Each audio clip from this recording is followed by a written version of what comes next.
కారుణ్య మరణం కేసులో సుప్రీంకోర్టు సంచలన తీర్పు వెలువరించింది. 12 ఏళ్లుగా కోమాలో ఉన్న వ్యక్తి కారుణ్య మరణానికి అనుమతిచ్చింది.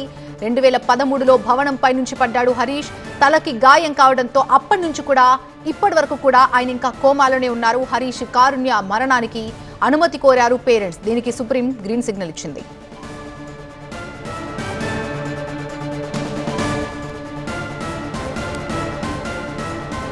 కారుణ్య మరణం కేసులో సుప్రీంకోర్టు సంచలన తీర్పు వెలువరించింది. దానికి సంబంధించిన బ్రేకింగ్ న్యూస్ చూస్తున్నాం. 12 ఏళ్లుగా కోమాలో ఉన్న వ్యక్తి కారుణ్య మరణానికి అనుమతి ఇచ్చింది. 2013లో భవనంపై నుంచి పడ్డాడు హరీష్. తలకి గాయం కావడంతో అప్పటి నుంచి కూడా కోమాలోనే ఉన్నాడు. కారుణ్య మరణానికి హరీష్ పేరెంట్స్ అనుమతి కోరారు. దానికి సుప్రీం సంచలన తీర్పు వెలువరించింది.